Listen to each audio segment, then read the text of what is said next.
Hey, and welcome! Recently on the channel I took a huge retrospective look at Wolfenstein 3D on the PC. When it landed in 1992, it was a huge deal for gaming. Of course, it wasn't long before the game started turning up on consoles. Perhaps most famous of all was the Super Nintendo version that turned up in 1993. You're seeing me play this version now, and it's impressive, if very blurry for a Super Nintendo game. It's passable, and in 1994, getting to play this on a home console was a huge deal, I imagine.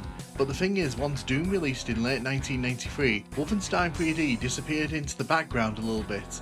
It didn't see a release on PlayStation 1, Sega Saturn or Nintendo 64, consoles where it likely would have run beautifully. The closest we ever got to a release on a console of that capability was the Atari Jaguar version. So it raises the question, what would a theoretical Nintendo 64 port of Wolfenstein 3D look like?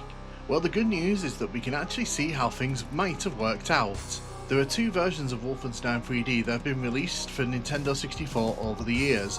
J.M. Martin, also responsible for 64 Doom, released a version in 2013, and 9 Nova made a version in 2023. The first version doesn't have any audio and has some performance issues, but was very impressive back in 2013.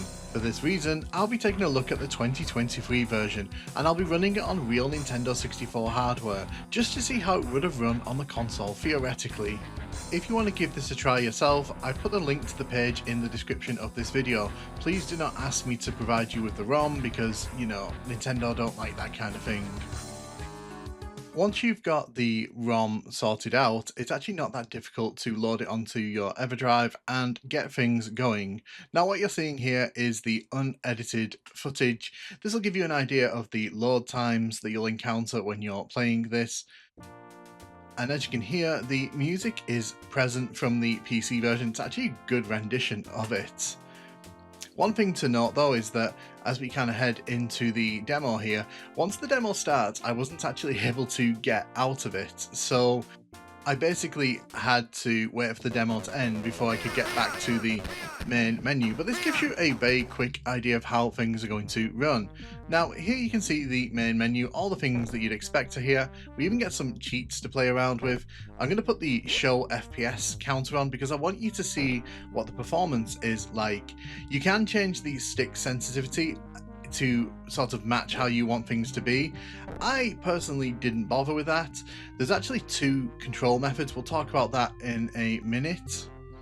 But as you can see, all 6 of the episodes are here and all 4 of the difficulties have made the jump across. So let's dive into some Bring It On. And the first thing you'll notice here is that it runs very, very smoothly. It's constantly above 30 frames a second. It sometimes dips down to 30, but regularly it's up in the 40s or 50 frames a second.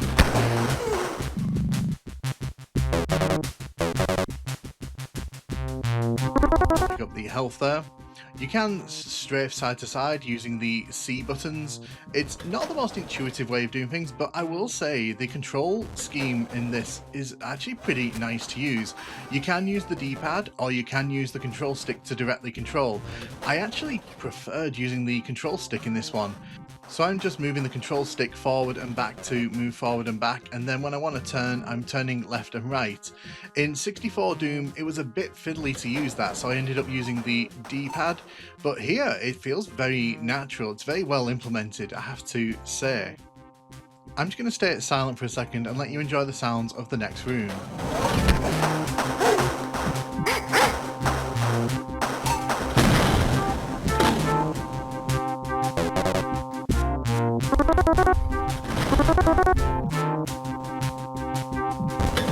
One of the things you might have noticed is that the game kind of has a very soft look to it. A lot of the textures, when you kind of get up close to them, are a bit blurry, and I'm using an S-video out here, and this is theoretically the best image you can get off an N64 without, you know, modding your console. So you can definitely tell that compromises were made to squeeze this in. What's also interesting is that a lot of the quirks of Wolfenstein 3D have made their way over completely. So for example, when we shoot in that room, it wakes the enemies up in this room over here. Never understood why that happens, but it's pretty fun.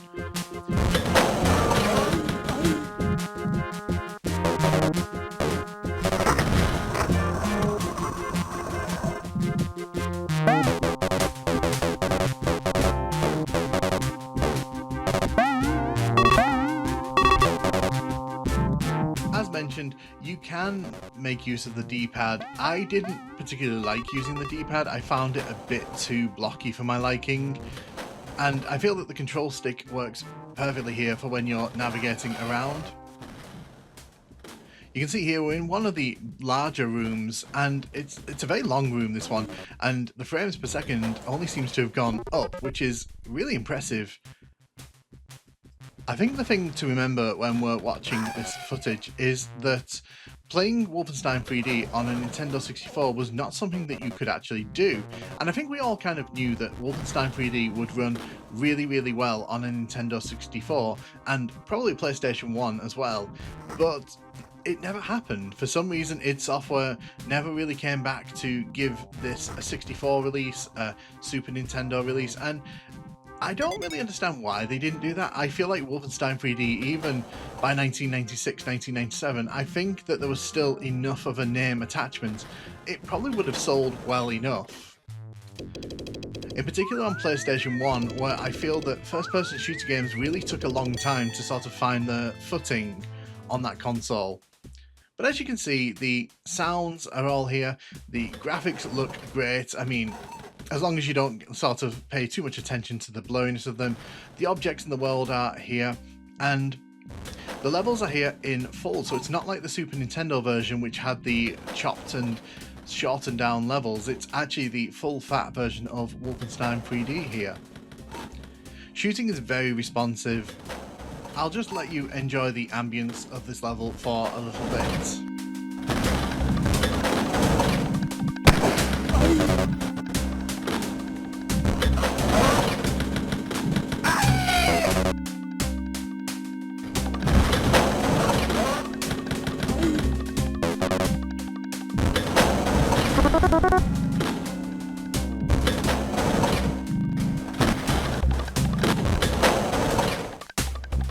As I spoke about in my retrospective, I think Wolfenstein 3D kind of just suffers from having levels that are very samey, and it's very easy to get lost in these levels.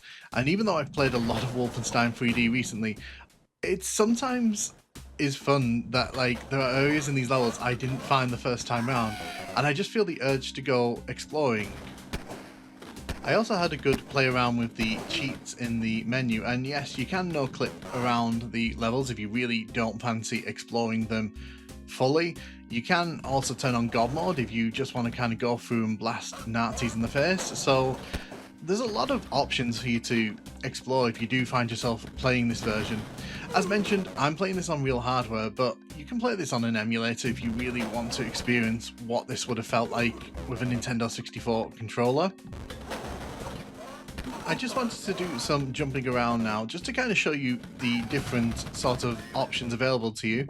This is further on in my playthrough of the N64 version of Wolfenstein 3D, and you can see that performance here, yet again, really, really solid.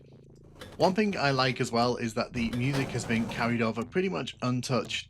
Wolfenstein 3D's music, I do actually like it quite a lot, and I think it does a lot of the heavy lifting in terms of atmosphere in this game. So it's nice that even on Nintendo 64 here, it's playing back pretty flawlessly. You can also save your game, although it should be noted there is only one slot for saving, and if you save again, it sort of overrides it. So you can only ever have one save file at a time, which is a bit disappointing because it means that you always have to basically save where you want to come back to later.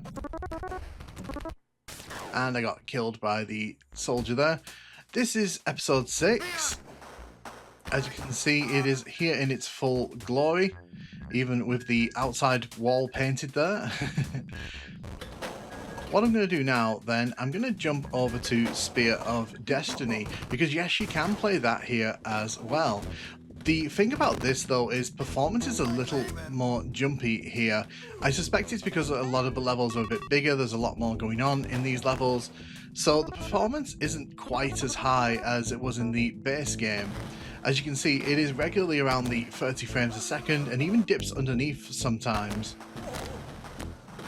But yeah, Spear of Destiny can be played, which is pretty great as well. The thing though you probably really want to see is what are the boss levels like, and yes, they're actually here in their full glory as well.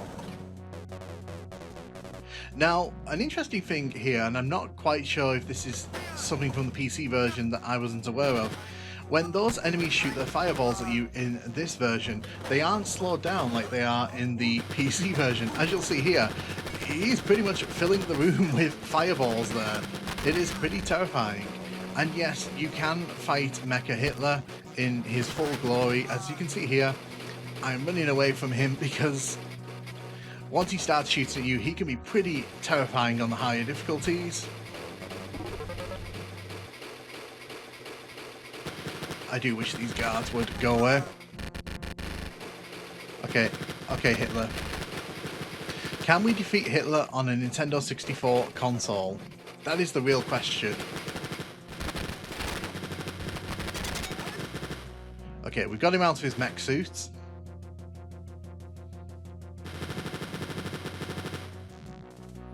Okay, I need ammo here. I also need him not to fill me with lead.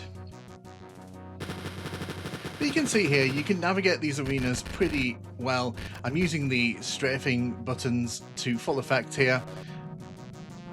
Oh no, I'm running out of ammo here. That is not good. That is not good for my long-term prospects. He is around this middle pillar here. Excellent, we've killed him.